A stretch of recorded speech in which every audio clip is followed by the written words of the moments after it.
Harkle's horror-mentary gave us some disturbing clues, including Harry's proposal being caught on camera by Meghan herself. But at some point you realize that Megxit was not a spontaneous decision, but instead it was planned years in advance, as you're about to find out. Welcome back, my body language buddies. My name is Jesus Enrique Rosas. I'm the body language guy. But before we begin, I'd like to give a shout out to the sponsor of today's video, Private Internet Access, the world's most transparent VPN provider. With over 30 million downloads, this is also my VPN of choice. I use Private Internet Access to hide my IP address and encrypt my connection. This way I can browse the internet with 100% privacy and anonymity and access streaming services limited to certain countries. It's as easy as flicking a switch. Plus, Private Internet Access also blocks pesky ads, malicious trackers, and dangerous websites so you and your family can safely access the web. You can use Private Internet Access in all operating systems and can protect up to 10 devices at the same time. Also, it's super fast with servers in 83 countries and all 50 states in the US. This is the best way to have peace of mind knowing that no one can spy on or track your online activities. Now, here's the kicker. If you use my special link in the description of this video, you get an 82% discount. That's just a little more than $2 a month, and you also get 4 months of Private Internet Access for free. And since Private Internet Access comes with a 30-day money-back guarantee and 24/7 customer support, it's all risk-free for you. So use my link and get Private Internet Access today. And yes, taking a picture of Harry proposing was a red flag enough. I mean, who stops to get their phone out to take a picture at this moment? And that's when I began to notice a pattern in some of the pictures that they show in this horror-mentary. And the pattern is, who took these spontaneous pictures? Because they want to make it seem like they were, well, totally natural. And this is something that I've pointed out in previous videos. They either have a photographer following them everywhere, and I mean everywhere, or Meghan always has a tripod ready for that loving couple shot. And this goes beyond the simple question, who took this picture or how this picture was taken? Because you have to imagine the whole scenario or the whole scene of what was happening at that moment. They were casually chatting and, well, being together, and there was that camera in there to capture the spontaneity. Don't you think that's a bit like prepared? In fact, the more spontaneous the pictures are, the more unsettling is the effect, because you realize that, well, they either were dancing and hugging and smiling in front of a cold tripod with a camera, or there was someone else in there with them when they want to make it seem like, well, they were alone and happy and whatnot. And this is a pattern that we see over and over again, and you realize that not only was the documentary planned in advance, so they had to take all these pictures somehow to show them, you know, to sell their love story, but also Megxit was pre-planned at, well, in quite some detail.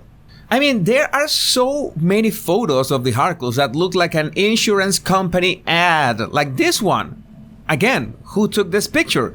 They were alone at a hut or a cabin or something, and, well, they set up a tripod and, oh, let's hug and let's take the picture.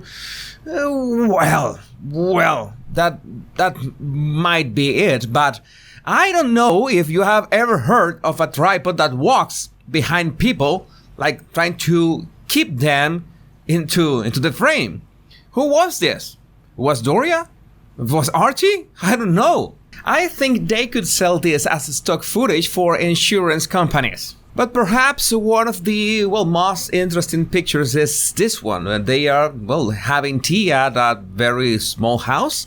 And thanks to Firefly Sonata, who spotted the last photo to be from the inside of Queen Elizabeth II playhouse. I'm sure the two didn't ask permission to take or use that picture. That is the dollhouse of Queen Elizabeth, a playhouse from Wales loved by royals. And, well, Beatrice, it was the Queen herself in 2010 that gave her the permission or the responsibility of taking care of the playhouse. And there's the allegedly but not confirmed fact that she gave the Harkles permission to film inside it. And we know that they were filming inside it because we have the pictures of the Harkles and the teacup and the cups that we see in that picture, and we see the official picture of the Royal Collection Trust and the exact same cup that you can see the comparison between both pictures in here. So don't you think it will have been a bit like odd of Meghan walking into the playhouse with a tripod or a photographer?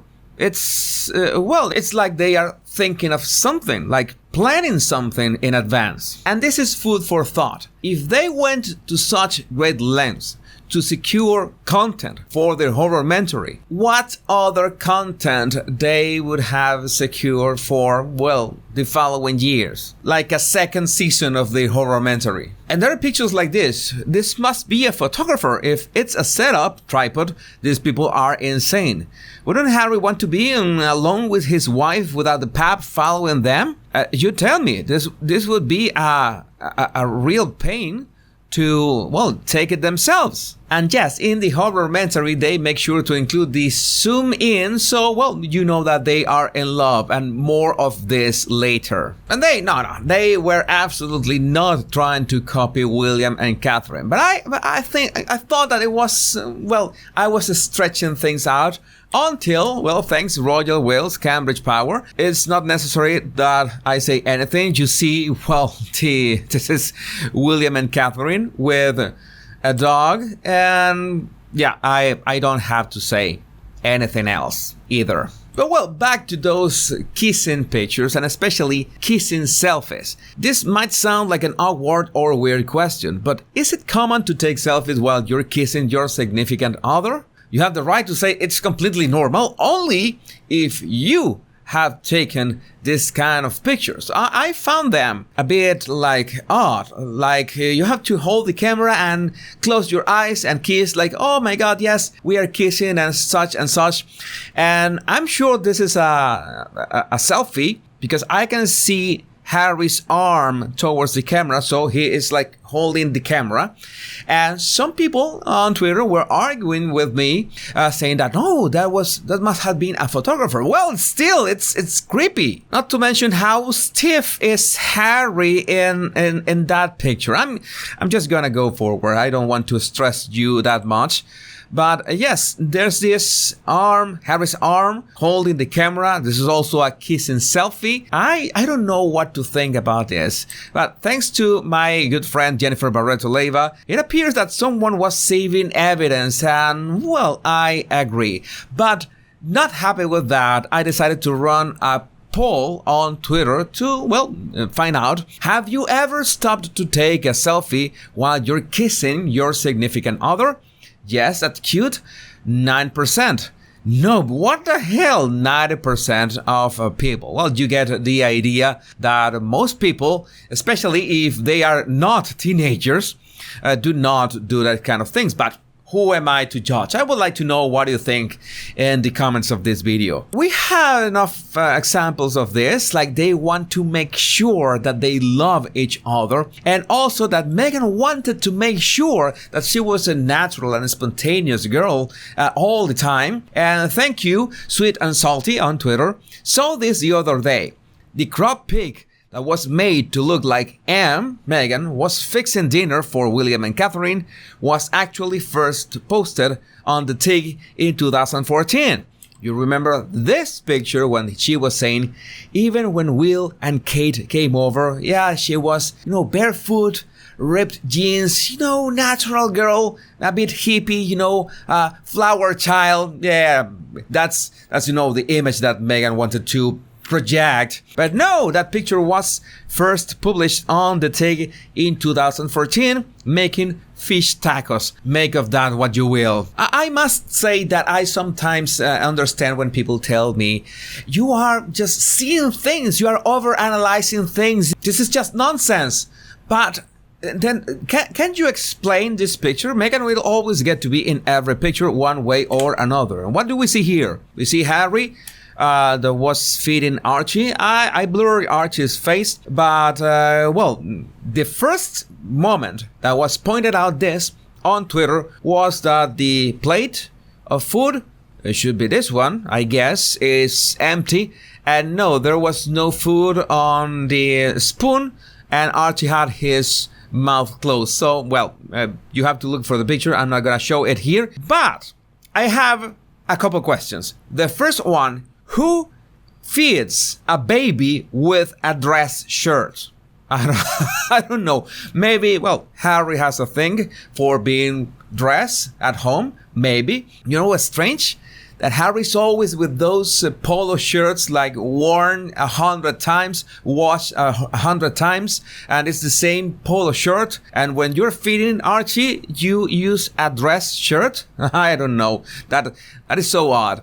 And at the same time, two clues in here that, well, were in the photo by accident. This can be an accident. In the same picture, you have number one. Number one is that vows print, the vows at their wedding, Meghan's vows, you know, that is in that calligraphy that she had, and it's the same. You can see this ornament here is the same as this ornament here, and this one is the same as this one is the same. And she showed that at the end of the last episode of their horror-mentary. This was on purpose. You tell me that, oh yeah, Harry was feeding Archie, and oh, this was casually on the background, okay, near a plant. And what is here? We have this cover of Vogue magazine that was guest edited by Her Royal Highness the Duchess of Sussex. Forces for Change. You know, so many details in just one picture. And yes, it's like Meghan has to be in some way or another there. So that gives us the impression that she carefully picks and selects and chooses and makes sure that the narrative fits whatever she wants. And in this case, well, we know that she prepared that. Someone that is so controlling is one of the first clues that we have that, well, she planned this from the start. Maybe even before meeting Harry. And these are not even my words. We already have proof of that in Harry's words. Harry and Meghan planned Megxit before lavish wedding and taxpayer-funded £2.4 million makeover. The Duke of Sussex had revealed in the latest episodes of their Netflix show the lengthy negotiations he had with his father and his grandmother as him and Meghan battled to leave the firm. And this is what he said. By the time I was speaking to my father from Canada, the family and their people knew that we were trying to find a different way of working for a minimum of 2 years. When you subtract those 2 years from the moment they were talking to Charles from Canada, you get around January 2018.